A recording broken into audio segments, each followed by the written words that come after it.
স্বাভাবিক মসজিদ মাদ্রাসা কবরস্থানের উপরে ডাইরেক্ট হস্তক্ষেপ করছে। কোন পাওয়ারে?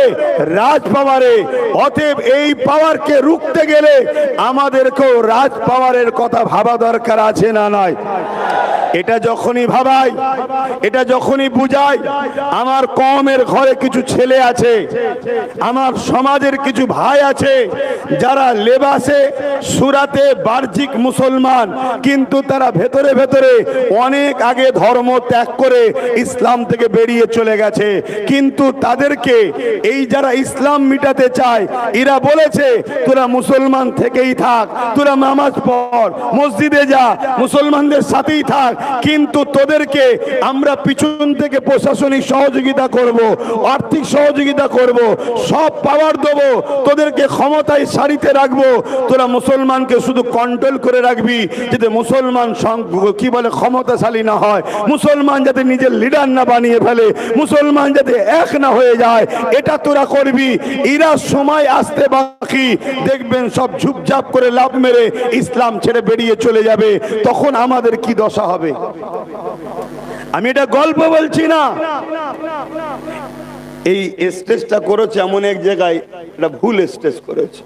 আমি এই সূর্যের তাপে এই দিকে তাকাতেই পাচ্ছি না। কথা বুঝে আসছে? একটুখানি এরম লম্বা লম্বা করতে হয়, নাই একটু কেরাচে করতে হয়। যাই হোক, তো ভাই আপনাদের অসুবিধা হচ্ছে নাকি? আজকের এই লড়াইটা কিসের? এখানে কোন রাজনীতির মিটিং এটা নয়, কিন্তু বড় দুঃখের বিষয় রাজনীতির বিরুদ্ধে আমাদেরকে বলতে বাধ্য হচ্ছে। কেন?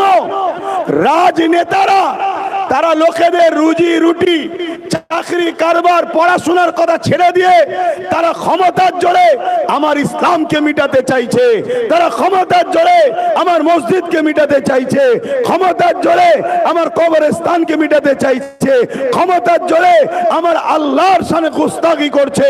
এই বাংলাতে ব্যারাকপুরের ভাটপাড়াতে এক মানবরূপী পশু বেরিয়েছে, এ আরেক জাহান্নামের কুকুর। আপনারা দেখেছেন তো নাকি? এ আরেকটা জাহান্নামের কুকুর।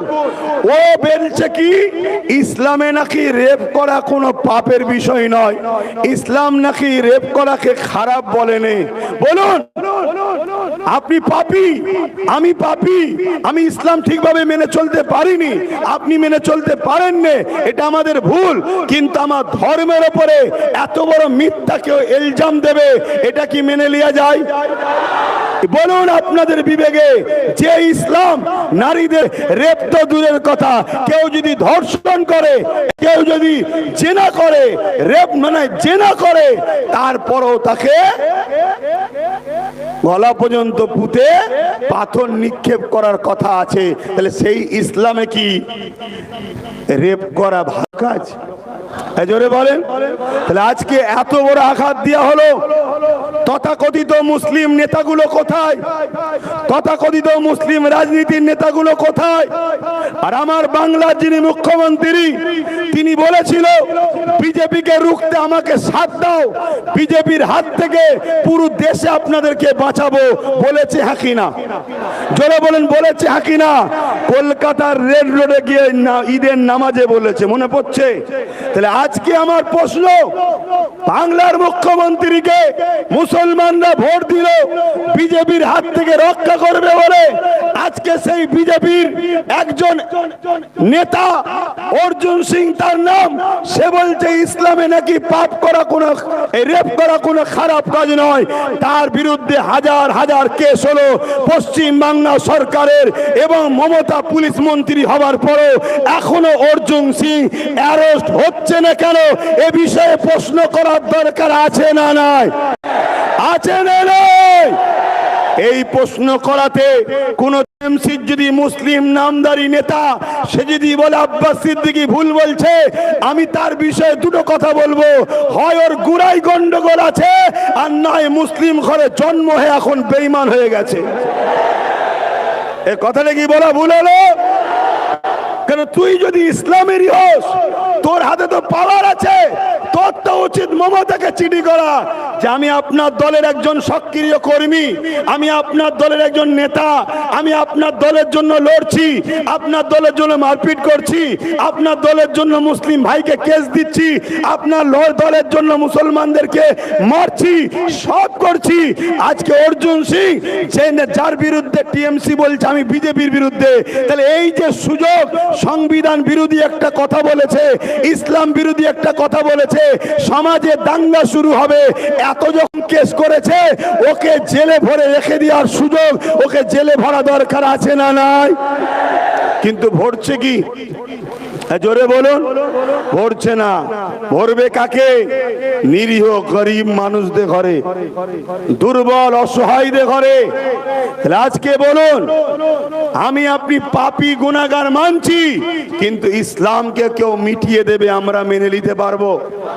আওয়াজ চাইছি, মেনে নিতে পারবো? হাত তুলে সাক্ষী দেন, মেনে নিতে পারবো? হাতটা তুলে রাখেন, মেনে নিতে পারবো? একে অপরের পাশে দেখুন কেউ হাত তুলতে বাকি আছে কিনা, কেন আমাদের মধ্যে কোনো মুনাফেক আছে কিনা দেখা দরকার আছে। কেউ মেনে নিতে পারবো? মেনে নিতে পারবো? তাহলে আজ আপনাদেরকে জিজ্ঞেস করছি, এই জায়গায় যদি আব্বাস সিদ্দিকী বলে যে টাকার ইপিট আর উপিট, যার নাম টাকার ইপিট আর উপিট, যে টিএমসি সেই বিজেপি, যে বিজেপি সেই টিএমসি, শুধু দুটো পরিবার, একই পরিবার, জার্সি দুটো আলাদা, নাম দুটো আলাদা, মানুষকে বোকা বানাবার জন্যে একই বাজারে দুটো দোকান, একটা ভেজ একটা নন ভেজ, মালিক একটা নাগপুরে বসে আছে।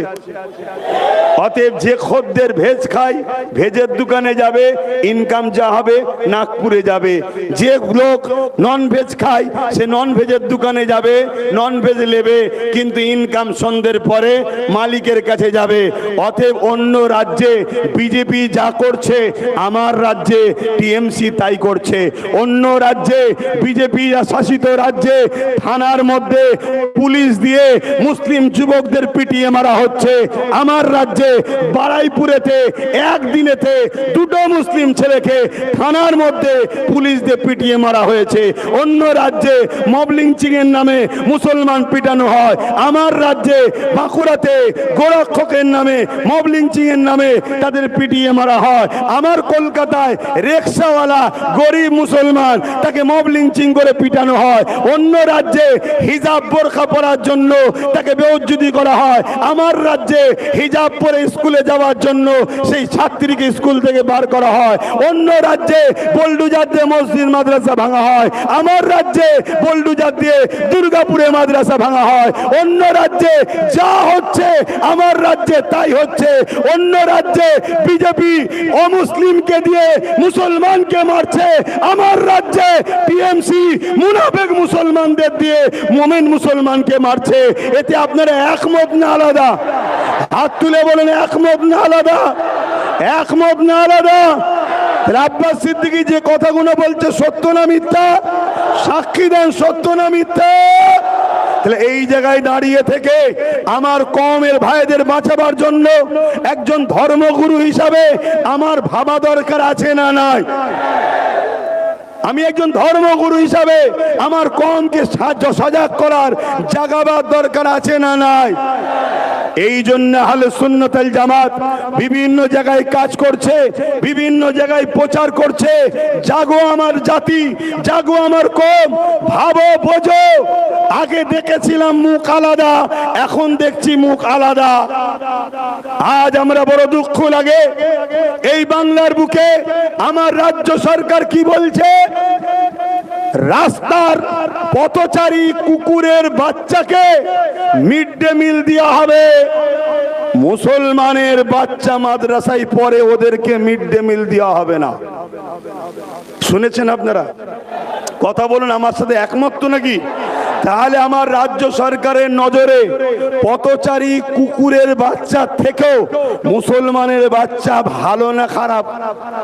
তাহলে যে মুসলমানের বাচ্চাকে পথচারী কুকুরের থেকে রাজ্য সরকার খারাপ নজরে দেখে, যে পথচারী কুকুরের বাচ্চাকে মিড ডে মিল দেবো, মাদ্রাসার বাচ্চাদের মিড ডে মিল দেবো না, তাহলে সেই সরকারকে তো আমাদেরও ভাবানো দরকার যে আমরা তোকে টিকিয়ে রেখেছি বলে তোর ভাইপোর গাড়ি বাড়ি হচ্ছে, আমরা সরে গেছি বলে বামফ্রন্ট উড়ে গিয়েছিল, আমরা ছিলাম বামফ্রন্ট ছিল, আমরা সরবো তুইও চলে যাবি, এটা দেখানো দরকার আছে না নয়? এটা তো আমাদের দায়িত্ব। একজন বাপ হিসাবে আমার ছেলেটা কি করে চাকরি পাবে, শিক্ষা পাবে, ভালোভাবে বাঁচবে, মাথা তুলে ধর্ম পালন করবে, এটা আমাদের ভাবা দরকার আছে না নয়? সরকারের কি কাজ মন্দির করা না মসজিদ করা? কোনো কিছু কাজ নয়। সরকারের কাজ চারটে জিনিস নাগরিককে দিতেই হবে: শিক্ষা, স্বাস্থ্য, কর্মস্থান, বাসস্থান। সরকারকে দিতেই হবে, এটা সংবিধানের রুলস। শিক্ষা, স্বাস্থ্য, কর্মস্থান, বাসস্থান। বলুন, সরকার আমাদেরকে শিক্ষা দিচ্ছে? 25,000-এর উপরে স্কুল বাংলায় বন্ধ, উত্তরপ্রদেশেও বন্ধ, আসামেও বন্ধ, গুজরাটেও বন্ধ। ওখানে বিজেপি বন্ধ করছে, অর্থাৎ আরএসএস এর ইশারায়, আর এখানে মমতা বন্ধ করছে আরএসএস এর ইশারায়। আর বাংলায় আরএসএস এর স্কুল খোলা হচ্ছে, সেখানে প্রকাশ্য অস্ত্র ট্রেনিং দেওয়া হচ্ছে। আর এই পাশে পূর্ব মেদিনীপুরে আর এক কমনাল ভূত বেরিয়েছে, কিছুদিন আগে ইফতার করত মুসলমানের সাথে, এখন কমনাল হয়ে গেছে। ও দিন রাত ধরে মুসলমানকে গাল দিচ্ছে, জিহাদি বলছে, রোহিঙ্গা বলছে, আর ওকে পাহারা দিচ্ছে কে? রাজ্য সরকারের পুলিশ। তার মানে তুই যা, মুসলমানদের গাল দে, ভয় দেখা, আর আমি বলবো আমার থেকে সরে গেলে ভোট ভাগ হলে বিজেপি চলে আসবে। অতএব মুসলমান আমার কোলে ফিরিতে থাকবে, আর আমি থাকবো দাদা যা কাজ করছে আরএসএস এর ইশারায়, আমি সেই কাজটাই তো করে দেবো। শোনেন, পশ্চিম বাংলাতে বিজেপির লক্ষ্য নাই। যদি পশ্চিম বাংলায় বিজেপির লক্ষ্য থাকতো, একটা কথা শুধু মাথায় ঢোকেন, পশ্চিম বাংলায় বাঙালি থাকে না অবাঙালি? জোরে বলুন। তাহলে বিজেপি কখনো বাঙালিদের ঘরে গাল দিত? বাঙালিদের ঘরে উড়িষ্যায় মারতো? বাঙালিদের উপর জুলুম করত? তার মানে কি বিজেপি টিএমসি কে ক্ষমতায় আনার জন্য এই অফারগুলো করে দিচ্ছে? কথা বুঝে আসছে? কেন অন্য কেউ যদি এসে যায় তাহলে কিন্তু আরএসএস এর ঘটি এই বাংলায় ছিল না, থাকবে না। বিগত দিন তো বামও ছিল, কংগ্রেস ছিল, তারা অনেক ভুল করেছে, অস্বীকার করবো না আমি। কেন, একজন আমাকে সত্য কথা বলতে হবে, কিন্তু এটা স্বীকার করতে হবে, বাম কংগ্রেসের আমলে এই বাংলায় কিন্তু বিজেপিকে দেখা যায় না। ঠিক না বে ঠিক? ওই গুজরাটিদের ঘরের রাস্তা তো আপনি দেখিয়েছেন, ওরাই বাংলার রাস্তা চিনতো কি করে? আপনি তো দেখিয়েছেন। 1998 সালে অটল বিহারী বাজপেয়ীর হাত ধরে দল তৈরি করলেন, অটল বিহারী বাজপেয়ী অর্থ দিলেন, আস্তে আস্তে রেলমন্ত্রী হলেন, কয়লা মন্ত্রী হলেন, যোগ সাজ করে আস্তে আস্তে বাংলায় আপনি ওই বিজেপিকে আস্তে আস্তে এনেছেন। আনন্দবাজার পত্রিকার একটা ফ্রন্ট পেজে খবর বেরিয়েছে, মমতা ব্যানার্জি বলছে বিজেপিকে ফন্ডে এনে লড়বো। কেন, বিজেপি যদি বিরোধী দল থাকে তাহলে মুসলমানকে যতই মারো, যতই জুলুম করো, যতই অত্যাচার করো, মুসলমান যেই আমার কোল থেকে নামবে আমি হুম্বুরির মা দেখাবো। হুম্বুরি মা দেখেছেন তো নাকি? যে ছোটবেলায় বাচ্চা ঘুমোতে না চাইলে মায়ের কোল থেকে নেবে গেলেই অমনি বলে ছেলে ধরা হুম্বুরির মা আসবে। কে হুম্বুরির মা? তারই ঘরের কেউ একজন বড় ক্যাতা বা কিছু চাদর জড়িয়েছে, ভয় দেখাতো, করে ভয় দেখাতো, আর বাচ্চা ভয়েতেই মায়ের কোলে উঠে পড়তো। তো মমতা বিজেপিকে হুম্বুরির মা বানিয়েছে। যেই আমরা নাপতে যাই, যেই আমরা কিছু বলি, অমনি বলে ওই দেখো হুম্বুরির মা এসছে, অমনি হেলিকপ্টারে করে চলে এলো। কে টাকলা আসছে, কে মোটা আসছে, কে রুগা আসছে, কে দুবলা আসছে, তারা এসে বলছে তাড়িয়ে দেবো, মেরে দেবো, কেটে দেবো, হ্যান করবো, ত্যান করবো। কিচ্ছু না, শুধু ভয় দেখাচ্ছে যাতে আমরা অন্য কারো কোলে না চলে যাই। অন্য কারো কোলে চলে গেলে এই বাংলায় আরএসএস এর হুকুম চলবে না। কথা মাথায় ঢুকছে? আর বাংলা অন্য রাজ্যের মতো নয়। বাংলায় 35 থেকে 40% মুসলমান। যদি মুসলমান বাংলার তকদির নিয়ন্ত্রণের ওসিলা যদি না হয়, তাহলে মুসলমানকে সবাই জামাই আদর করে কেন? কিন্তু দুঃখের বিষয়, আমরা নিজেদের ঘরে নিজেরা নুন না বানিয়ে তেজপাতা বানিয়ে দিয়েছি। আরে নুন বানাও, নুন কথাটা শুনতে খারাপ লাগতে পারে, কিন্তু নুন বেশি নিলেও বিপদ, না নিলেও বিপদ। নুন হোক আর তেজপাতা ইউজ করবে আর ফেলে দেবে, আমাদেরকে সেটা করছে। এখন আমি সংক্ষেপ করব কেন, যেতে হবে, আপনাদের অসুবিধা হচ্ছে না তো? শেষ একটা বিষয় শুধু বলে যাব, SIR বিষয়টা কি? SIR বিষয়টা কি? অ্যাকচুয়ালি ভারতবর্ষের আগে 12 বার 13 বার SIR হয়েছে, নির্বাচন কমিশনরা বলছে 8 বার হয়েছে, আমি এটা ধরেই চলছি। SIR দেশের জন্য হওয়া ভালো, কিন্তু বর্তমান যে SIR হচ্ছে, এই SIRটা হলো রাজনীতির SIR। এটা আমাদের জন্য বড় ভয়ঙ্কর, দেশের জন্য ভয়ঙ্কর। এ থেকে আমাদের সবাইকে সজাগ হওয়া দরকার আছে না নাই? কিন্তু আমি আপনাদেরকে প্রশ্ন করব, এই রাজ্য সরকার কি বলেছিল? আমি বেঁচে থাকতে SIR হতে, জোরে বলুন, হতে। SIR শুরু হয়েছে না হয়নি? তাহলে রাজ্য সরকার আজকে বলুক সে বেঁচে আছে না মরে গেছে? তাহলে আজকে SIR হলো কেন, এই কৈফিয়ত দেওয়া দরকার আছে না নাই? অথচ আমার ভারতবর্ষে অনেক রাজ্যে তারা তাদের বিধানসভাতে বিল পাস করে SIR কে তাদের রাজ্যে রুখে দিয়েছে। আজকে মুসলমান আমরা রাজ্য সরকারকে 215টার উপরে MLA দিলাম, তারাও তো বিধানসভায় বিল পাস করতে পারতো যে আমার বাংলায় SIR আমরা চাই না, এই বিল করা দরকার ছিল না, ছিল না। কিন্তু বাইরে বলছে SIR হতে দেব না, যদি হয় লড়াই করব, একটা নাম বাদ গেলে ছাড়বো না। উপরন্ত 221 কোটি টাকা SIR যাতে হয় রাজ্য সরকার খরচ করছে। আমি যে কথাগুলো বলছি রেকর্ড হচ্ছে না হয়নি? অতএব হুচুকে বাঙালির মতো লাপালে হবে না। তোমার মধ্যে যাররা পরিমাণ যদি ইনসানিয়াত থাকে, তুমি যদি ইসলামের ঘরের সন্তান হও, তাহলে এই কথাকে যাচাই বাছাই করো, করে আব্বাস সিদ্দিকীর বিরোধী করো। তাহলে 221 কোটি টাকা SIR যাতে হয়, এর জন্য রাজ্য সরকার বাজেট করেছে। আর 90,000-এর কাছাকাছি লোক যাতে অফিসার SIR দ্রুত করতে পারে, এই অফিসার রাজ্য সরকার নির্বাচন কমিশনারকে দিয়েছে 90,000-এর ওপরে। তাহলে বলুন, রাজ্য সরকার SIR এর পক্ষে না বিরুদ্ধে? জোরে বলুন। কিন্তু এরপরও আপনাদেরকে বলে যাব, আপনারা ঘাবড়ে গিয়ে ভুল পদক্ষেপ নেবেন না, কাগজপত্র জড়ো করুন।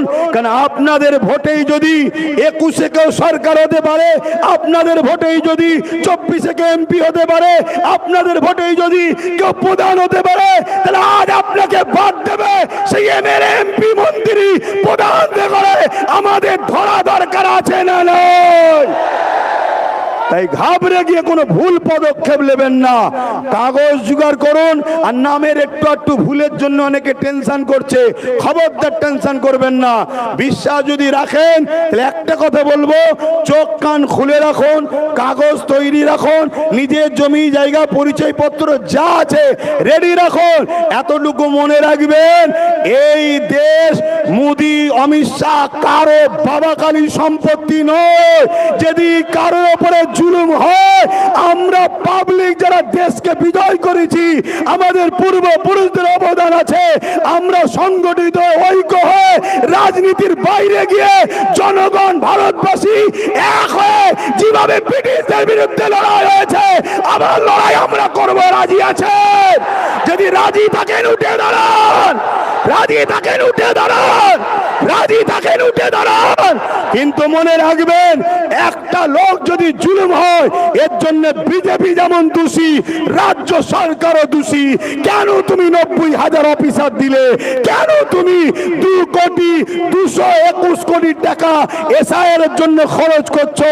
তাই বিজেপিও দোষী, রাজ্য সরকারও দোষী। আমার এই কথাতে কারা একমত একটু হাত তুলে সাক্ষী দেবেন? একমত আপনারা? একমত আপনারা? একমত আপনারা? তাহলে কতবার আন্দোলন করবেন?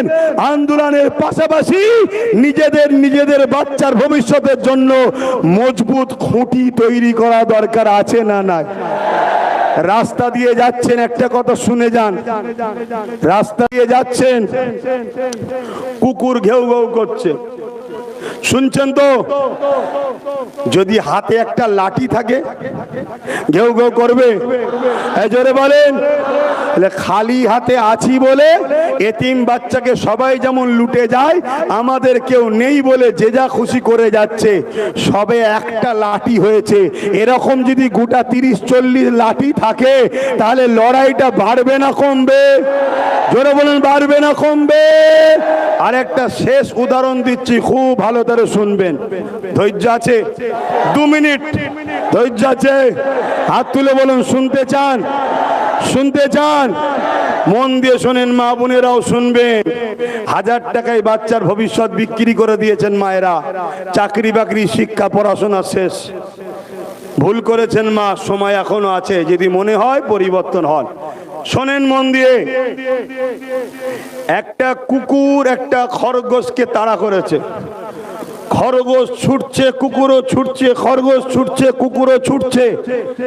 লাস্টে কুকুর হাঁপিয়ে গেছে, হাঁপিয়ে গিয়ে খরগোশকে বলছে, খরগোশ তোকে খাবো না, কিন্তু তোর সাথে একটা কথা আছে। কি কথা? বলছে আমার ঠ্যাং এত বড় বড়, তোর ঠ্যাং এত ছোট ছোট, তারপরেও তোকে ধরতে পারিনি, কি ব্যাপার বল দেখি। খরগোশ বলছে, মন দিয়ে শুনবেন, খরগোশ বলছে আমি ছুটি নিজের বাঁচার জন্যে, আর তুই ছুটিস মালিকেরকে খুশি করার জন্য। তুই ছুটিস মালিককে খুশি করার জন্য, আর আমি ছুটি নিজে বাঁচার জন্যে। আপনাদের বলবো, ছোট পা হতে পারে, ছোট দল হতে পারে, নিজের জন্য ছুটুন। যদি নিজের জন্য ছুটতে না পারেন, বড় পাওয়ালা কুকুরের মতো ছুটে লাভ নাই, সারা জীবন ছুটো ধরতে পারবেন না আপনি কাউকে। অতএব নিজের পায়ে দাঁড়ান, নিজের কথা ভাবুন। মনে রাখবেন, লোহা না হলে লোহা কাটা যায় না, মুফতি না হলে মুফতির বিরুদ্ধে ফতোয়া দেওয়া যায় না, পীর না হলে পীরের বিরুদ্ধে কথা বলা যায় না, আম সমাজ খাবে না। আপনাদেরকে বলবো, কতবার আন্দোলন করবেন? কখনো বোরখা নিয়ে, কখনো 3 তালাক নিয়ে, কখনো ইউসি ইউনিফর্ম সিভিল কোড নিয়ে, কখনো আমার শরীয়ত আইনের উপরে, কখনো এক নোংরা মেয়ে আম্মাদ আয়েশা হুজুরের বিরুদ্ধে, কখনো আইলা মুহাম্মদ রাসূল নিয়ে, কখনো এমন করে দেখা যায় 3 তালাক নিয়ে, কখনো দেখা যাচ্ছে আমার আল্লাহর দ্বীন সম্বন্ধে রেপ করা নাকি পাপ নয় বলছে। আবার তোমার হাওড়া জেলার আমতার বিধায়ক নির্মল মাঝি মমতাকে বলছে আমাদের আল্লাহ। আর কত সহ্য করবে? এই সব কিছুর পিছনে একটাই কারণ, আমাদের হাতে ক্ষমতা নয়, আমাদের হাতে লাঠি নয়, তাই এরা ঘেউ ঘেউ করে যা খুশি বলে যাচ্ছে। অতএব নিজেদের পাওয়ার তৈরি করা দরকার আছে না নাই? আছে না নাই? আহলে সুন্নাত ওয়াল জামাত মনে করে আমরা দেশকে বাঁচাবার স্বার্থে, জাতিকে বাঁচাবার স্বার্থে, সর্বধর্মের মানুষের বাঁচাবার স্বার্থে আমরা ইনসাফ পরায়ণ, ন্যায় পরায়ণ, মানব প্রেমিক, সংবিধান প্রেমিক এমন লোকের পাশে আমরা দাঁড়াবো, এবং তার সাথে দাঁড়াবো যে আমাদেরকে পার্টিসিপেট করবে, ভাগ দেবে। আমি একটা কথা বলেছিলাম, আপনাদের কাছে এসেছে কি জানি না, যে আব্বাস সিদ্দিকী বলেছে টিএমসি কে ভোট দিয়া নাকি হারাম। আপনারা শুনেছেন? কারা কারা শুনেছেন একটু হাত তুলে দেখান। এই কথাটা একটু বিস্তারিত বলবো খুলে, ধৈর্য আছে? অ্যাকচুয়ালি বলেছিলাম কি জানেন, আল্লাহ রসুল হাদিস পাকের মধ্যে বলেছে, উলামা ভাইরাও আছে, অন্যায় দেখলে হাত দিয়ে রোখো, অন্যায় দেখলে হাত দিয়ে রোখো। যদি হাতে না পারো মুখ দিয়ে প্রতিবাদ করো, যদি মুখে না পারো অন্তর থেকে ঘৃণা করো। এই 3টে যার মধ্যে নেই, রসুল বলছে তার মধ্যে ঈমান নেই। অর্থাৎ অন্যায় দেখেছে হাত দিয়ে রুকেছে, এ ক্যাটাগরির ইমান। অন্যায় দেখেছে, হাত দিয়ে রুকার ক্ষমতা নেই, মুখ দিয়ে প্রতিবাদ করেছে, সেকেন্ড ক্লাসের ইমান। মুখ দিয়ে প্রতিবাদ করার ক্ষমতা নেই, অন্তর থেকে ঘৃণা করেছে, ইমান আছে কিন্তু ইমানের একদম শেষ স্তর। এরপরেও যদি কেউ অন্যায় দেখে ঘৃণা না করে অন্যায়ের সাথ দেয় এবং সেই অন্যায়টা ইসলামকে মিটাতে চায়, তার মধ্যে ইমান আছে। জোরে বলুন। আজকে কেন্দ্রের অপদার্থ সরকার সংখ্যাগরিষ্ঠতা দেখিয়ে ওয়াকফ কালা কানুন তৈরি করে আমার মসজিদ মাদ্রাসা কবরস্থান মিটাতে চাইবে। রাসূলুল্লাহর হাদিস অনুযায়ী ওর বিরুদ্ধে হাত দিয়ে লড়ো। হাতে যদি ক্ষমতা না থাকে মুখ দিয়ে প্রতিবাদ করো, মুখে যদি প্রতিবাদ করে ক্ষমতা না থাকে অন্তর থেকে ঘৃণা করো। কিন্তু একটা মুসলমানের ঘরের ছেলে, সে দাবি করে আমি ইসলামের ঘরের ছেলে, ওর বিরুদ্ধে হাত দিয়ে লড়লো না, মুখে প্রতিবাদ করলো না, অন্তর থেকে ঘৃণা করলো না, উপরন্তকে ভোট দিল, দিয়ে বিজেপিকে সাপোর্ট করলো, শক্তিশালী করলো, তাহলে কি তার মধ্যে ঈমান থাকতে পারে? জোরে বলেন। এই কথাটা আমি প্রথম বলেছি, আর তারপরে বলেছি কি, যখন ওই বিজেপির বিরুদ্ধে বাংলায় আন্দোলন হচ্ছে, মমতা ব্যানার্জি বলেছে দিল্লি চলে যাও, এখানে নয়, যদি কেউ আন্দোলন করো তাহলে আমি সব থেকে বড় দুশ্মন হব। ঠিক ব্যাপারটা কেমন জানেন? বিজেপি মসজিদ ভাঙছে আর আমি বলছি ভাঙা যাবে না, আর মমতা বলছে একে রুখতে যাওয়া যাবে না, রুখলে সব থেকে বড় দুশ্মন আমার হব। তাহলে মমতা কি মসজিদের বন্ধু না দুশ্মন? তাহলে অন্যায় দেখলে হাত দিয়ে রুখতে হবে না, হবে না? মুখ দিয়ে প্রতিবাদ করতে হবে না, হবে না? অন্তর থেকে ঘৃণা করতে হবে না, হবে না? তা না করে যদি কোনো মুসলমান এই মমতাকে ভোট দেয়, তার ঈমান থাকতে পারে না। চলে আসে একটা শেষ কথা বলি, কোরআন মিটে যাবে, আমার উন্নতি মিটবে না, এই কথাটা বা এই আকীদাটা ন্যায় না অন্যায়? এবারে বলো, এই আকীদাটা কেউ বললো, তুমি তার হাত দিয়ে রুকা দরকার আছে না নাই? যদি হাত দিয়ে রুখতে না পারো, মুখ দিয়ে প্রতিবাদ, তাও যদি না পারো অন্তর থেকে ঘৃণা, তা না করে কোরআন যে মিটে যাবার কথা বলে, তুমি তাকে যদি সাপোর্ট করো, ভোট দাও, তোমার ঈমান আছে? সাপোর্ট মানে কি? ভোট মানে কি? তাকে অ্যাকসেপ্ট করলাম, অর্থাৎ যে কোরআন মিটে যাবে তাকে অ্যাকসেপ্ট করেছি। যে কোরআন মিটাতে চায় তাকে অ্যাকসেপ্ট করলে ঈমান থাকে না। এটা আব্বাস সিদ্দিকী বলেছে। বলার পরে এটাও বলেছি, যদি মমতা চায় যে আমার ভুল হয়ে গেছে ভাই, এগুলো বলা আমার উচিত হয়নি, আমি অ্যাকচুয়ালি কোরআনের বিষয়ে বলতে গেছিলাম এক, হয়ে গেছে এক, আমি বলতে গিয়েছিলাম যে দিল্লি যাও, এটা আমার বলা উচিত হয়নি, তোমরা বাংলায় আন্দোলন করো, রাস্তাঘাট জাম করো না, ক্ষমা যদি তাই ভিন্ন বিষয়। যদি ক্ষমা না চায়, মুসলমানকে জিজ্ঞেস করছি বিজেপিকে ভোট দেওয়া যাবে?